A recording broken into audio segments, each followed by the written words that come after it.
Hello everyone, मैं ममतेश गुप्ता। आज देखेंगे 7th class history NCERT chapter 7 और ओल्ड एनसीईआरटी के अकॉर्डिंग ये जो चैप्टर है ये है 9 और इस चैप्टर का नाम है क्षेत्रीय संस्कृतियों का निर्माण। और इस चैप्टर की थ्योरी हमने पहले कंप्लीट कर ली है और आज हम क्वेश्चन आंसर देखेंगे इस चैप्टर के।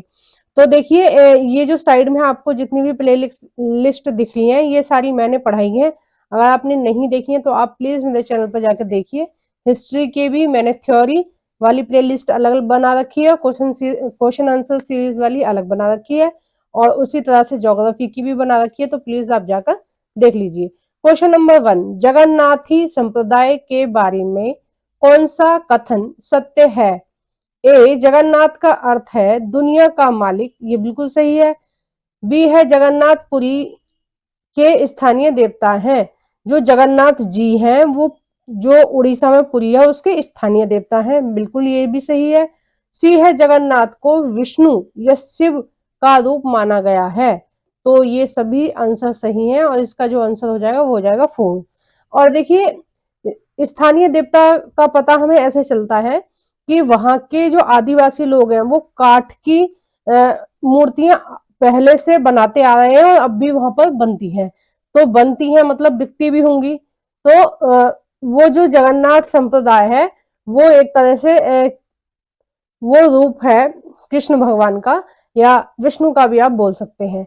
क्योंकि जब भक्ति आंदोलन चल रहा था तो जो भी जहां पे भी वो लोग संत लोग जाते थे तो वहां पर देखते थे जिस भी देवता की पूजा अर्चना हो रही थी तो वो उन्होंने क्या किया, ये कुछ देवताओं को विष्णु का रूप दिया है, कुछ देवताओं को शिव का रूप दिया है। तो इस तरह से भक्ति आंदोलन में स्थानीय देवी देवताओं को जोड़ दिया गया है। नेक्स्ट देखते हैं क्वेश्चन नंबर 2, 12वीं सदी में गंग वंश के राजा अंतवर्मन किस स्थान के राजा थे? ए, पहला है पुरी, दूसरा है अयोध्या, तीसरा है महोदयपुरम और चौथा है अवंती। तो महोदयपुरम कहाँ की कहानी थी? ये थी केरल की और चेर साम्राज्य की कहानी थी। तो जो अंतवर्मन थे वो थे पुरी के। ऑप्शन नंबर ए बिल्कुल सही हो जाएगा। पुरी कहाँ है? उड़ीसा में। नेक्स्ट देखते हैं क्वेश्चन नंबर 3 और ये जो क्वेश्चन है ये मैंने बहुत बार एग्जाम में देखा है, मोस्ट इम्पोर्टेंट क्वेश्चन है। और जब मैंने थ्योरी इसकी करा रही थी तब भी मैंने आपको बताया था कि ये बहुत ज्यादा इंपॉर्टेंट है। ठीक है, 14वीं शताब्दी में लिखा लीला तिलकम ग्रंथ किस विषय से संबंधित है? पहला है राजनीति, दूसरा है आर्थिक, तीसरा है व्याकरण, चौथा है इनमें से कोई नहीं। तो इसका जो सही आंसर हो जाएगा वो हो जाएगा तीसरा, व्याकरण। नेक्स्ट देखते हैं क्वेश्चन नंबर 4, मणिप्रवालम शैली जिसमें तिलकम ग्रंथ लिखा गया है इसका शाब्दिक अर्थ क्या है? पहला है हीरा और सोना, दूसरा है सोना और चांदी, तीसरा है हीरा और मूंगा, चौथा है मणि और प्रेम। तो इसका सही आंसर हो जाएगा तीसरा, हीरा और मूंगा इसका अर्थ है। और ये जो शैली है ये संस्कृत और वहां की स्थानीय भाषा की मिक्सअप सी है। ठीक है, ये जो शैली थी मणिप्रवालम, ये कहाँ थी? केरल में थी। और जहाँ के राजा अंगपाल थे, ठीक है, सॉरी अनंत वर्मन थे, जहाँ के राजा अनंत वर्मन थे वहां पर ये शैली चलती थी चेर राज्य में। और ये जो शैली थी इसमें क्या थे, कुछ शब्द संस्कृत के मिक्सअप थे। ठीक है, हीरा और मूंगा ऐसे ही लिया गया है। तो हीरा एक तरह से संस्कृत के बारे में बोला गया है और मूंगा स्थानीय भाषा के बारे में बोला गया है। ठीक है, तो दोनों को मिलाकर कौन सी भाषा थी? मणिप्रवालम शैली बोली जाती थी। ठीक है, नेक्स्ट देखते हैं क्वेश्चन नंबर 5, सती प्रथा का अर्थ क्या है? और सती प्रथा मुख्य रूप से कहाँ चलती थी?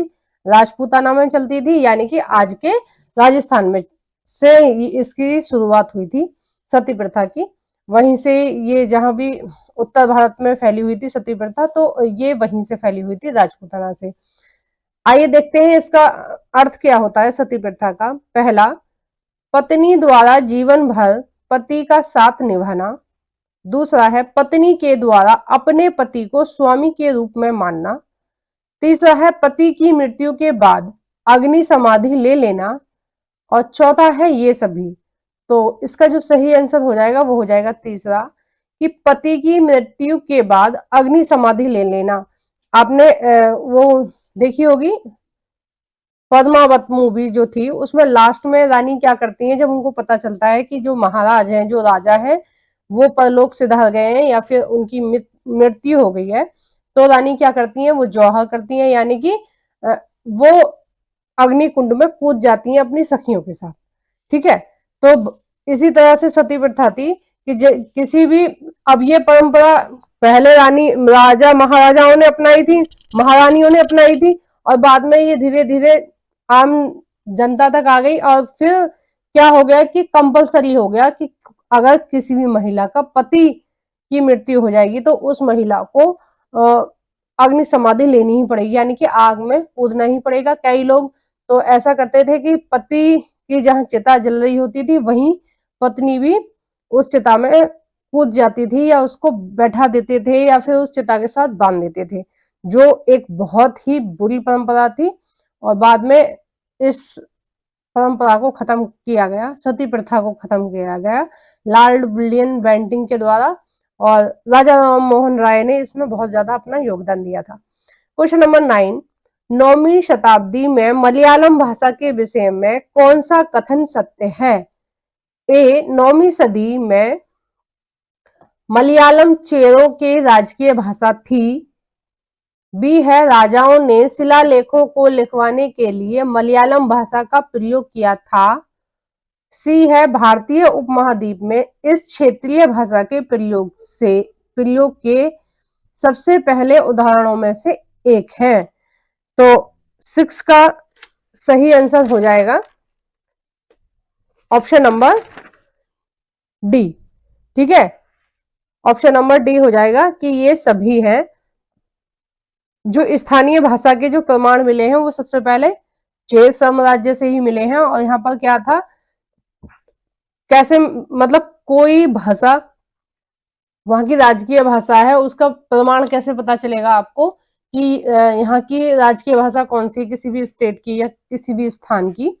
तो वहां की जो भाषा है उसमें ही वहां के अभिलेख लिखे होंगे, या जैसे पहले पेपर वगैरह नहीं होते थे, पहले प्रेस पेंटिंग वगैरह नहीं थी, है ना, प्रेस मशीन नहीं थी, तो पहले क्या होता था कि शिलालेख लिखवाए जाते थे, यानी कि शिला यानी कि पत्थरों पर लेख लिख लिए, ताड़ पत्थरों पर लेख लिख लिए। तो वो जो ताड़ पत्थरों पर लेख लिखे हुए हैं वो कौन सी भाषा में लिखे हुए हैं? मलयालम भाषा में लिखे गए हैं। तो इसका मतलब वहां पहले से ही मलयालम भाषा बोली जाती थी। नेक्स्ट देखते हैं क्वेश्चन नंबर 7, राजपूताना के बारे में कौन सा कथन गलत है? देखो, गलत चुनना है हमें, ठीक है। मैं जानबूझ के इस तरह के क्वेश्चन बनाती हूँ आपके लिए, गलत वाले, क्योंकि एग्जाम में ज्यादा पूछे जाते हैं और इनमें बहुत ज्यादा कंफ्यूजन भी रहता है। पहला है, सती प्रथा राजपूत परंपराओं में से एक थी। दूसरा है, राजपूतों का इतिहास सूरवीरों व अनुकरण, प्रेम, क्रोध, स्वामी भक्त तथा स्त्री सम्मान पर आधारित है। और तीसरा है, पृथ्वीराज द्वितीय का संबंध राजपूताना से है। चौथा है, राजस्थान में केवल राजपूत ही रहते थे। तो ये द्वितीय नहीं है, ये तृतीय है। ठीक है, एक तो ये टाइपिंग मिस्टेक हो गई है, ये कितना कौन सा है, ये तृतीय है। ठीक है, और इसमें ये चीज गलत लिखी हुई है, एनसीईआरटी में ये पूरी की पूरी लाइन इस तरह से लिखी हुई है कि राजस्थान में केवल राजपूत ही रहते थे। ये एक भ्रांति है, जो कि अंग्रेज ऐसा बोलते थे कि राजस्थान में कौन रहते थे? राजपूत रहते थे, जबकि ये क्या है, एक मिथ्य है, यानी कि ये झूठ है, क्योंकि राजस्थान में आज भी बहुत सारी जनजातियां रहती हैं जो राजपूत नहीं है। ठीक है, तो जनजातियों का मतलब है कि वहां के वो स्थानीय लोग होते हैं, है ना। कोई भी आदमी कोई भी व्यक्ति जो जनजाति है, वो अगर किसी स्थान पर रह रहे हैं तो वो क्या है, वहां के एक तरह से मूल निवासी हैं। ठीक है, क्वेश्चन नंबर 8, कथक किस राज्य का शास्त्रीय नृत्य है? पहला है उत्तर प्रदेश, दूसरा है केरल, तीसरा है हिमाचल, चौथा है दिल्ली। तो इसका सही आंसर हो जाएगा पहला उत्तर प्रदेश। और कथक का जो विकास हुआ था, जो उद्भव हुआ था कथक का, वो कहां से हुआ था? वो कृष्ण की रासलीलाओं से हुआ था। देखिए आज भी अगर आप कृष्ण भगवान के कीर्तन वगैरह में जाएंगे, देखेंगे तो जो झांकियां होती हैं, कृष्ण बने होते हैं, कुछ भक्त कुछ राधा बने होते हैं। तो जब वो डांस करते हैं तो उस तरह के नृत्य पहले भी होते थे, इस तरह के जो कीर्तन है पहले भी होते थे। तो यहीं से कथक निकला हुआ है, ठीक है, कृष्ण की लीलाओं से ही कथक की उत्पत्ति हुई है। नेक्स्ट देखते हैं क्वेश्चन नंबर 9, कथक नृत्य के विषय में कौन सा कथन गलत है? पहला, देखो गलत वाला चुनना है, ठीक है। कथक शब्द की उत्पत्ति संस्कृत भाषा से हुई है। दूसरा, देखो ये बिल्कुल सही है कि जो कथक की जो उत्पत्ति हुई है वो किससे निकला है? संस्कृत भाषा से निकला है। और इसका जो मूल शब्द है उसका नाम है कथा। उसका नाम क्या है? कथा। ये किससे निकला है? कथा से निकला है, कथा। और बाद में इसको किस नाम से बोला जाने लगा? कथक के नाम से बोला जाने लगा। यानी कि जो कृष्ण भगवान की कथाओं को बोल करते थे, कथाओं में नृत्य करते थे, यानी कि कथाओं को नृत्य कर करके, यानी कि डांस कर करके समझाते थे। जैसे जो महाराज जी वगैरह होते हैं वो कथा सुनाते हैं, बीच बीच में महिलाएं डांस भी करती हैं। या अगर आप जय किशोरी जी के देखेंगे तो वो भी डांस करती हैं, कई सारे भजन हैं। तो उस तरह से जो डांस कर करके कथा सुनाते थे, वहीं से इस शब्द की उत्पत्ति हुई है, कथक, ठीक है, कथा से हुई है कथक की उत्पत्ति।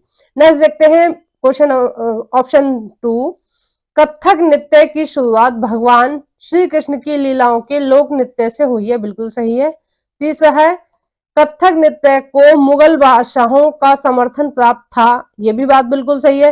कि जो मुजरा, आपने देखा होगा मुजरा जो करती हैं, जो दरबार में मुजरा करती थी बादशाह के यहाँ मनोरंजन वगैरह इस तरह से करने के लिए जो महिलाएं करती थी, तो वो जो मुजरा है वो एक तरह से कथक का ही एक रूप है। और वो पहले जब हिंदू धर्म में जब लोग नृत्य करते थे तो कृष्ण की रासलीलाओं के हिसाब के गानों पे करते थे। और बाद में ये मुगलों को अच्छा लगा तो मुगलों के यहाँ जो डांसर होती थी या नाचने वाली होती थी वो इसी नृत्य को करती थी मुगल बादशाहों के यहाँ। और चौथा है, कथक नृत्य को ब्रिटिश शासकों का भी समर्थन था। तो ये चीज गलत है कि उनको इसमें कोई दिलचस्पी नहीं थी। और ये उनके समय में इसका जो चलन था, कथक का जो चलन था, वो काफी हद तक कम हो गया था। बाद में जब हमारा देश आजाद हुआ, क्योंकि हमारे देश की जो संस्कृति में ये घुला हुआ था कथक, इसलिए दोबारा से कथक उभरा और उसके अन्य नाम थे। और ये सब मैं आपको सेकंड पार्ट में पढ़ाऊंगी। इसके सेकंड पार्ट का लिंक मैं इस वीडियो के डिस्क्रिप्शन में दे दूंगी। अगर मैं नहीं भी दूं तो ये जो साइड में जितनी भी प्लेलिस्ट लगी हुई है इनमें आप जाकर देख सकते हैं, हिस्ट्री वाली में, तो आपको वहां पर इसका सेकंड पार्ट मिल जाएगा। तो आपको मेरी वीडियो कैसी लगी प्लीज कमेंट बॉक्स में बताइए। प्लीज मेरी वीडियो को लाइक कर देना। और जो भी फ्रेंड आपके फ्री में एनसीईआरटी पढ़ना चाहते हैं 6 से 10 तक की, उन फ्रेंडों के साथ इस वीडियो को शेयर कर देना। और अगर आप मेरे चैनल पर नए हो तो प्लीज मेरे चैनल को सब्सक्राइब कर देना। Thank you for watching everyone.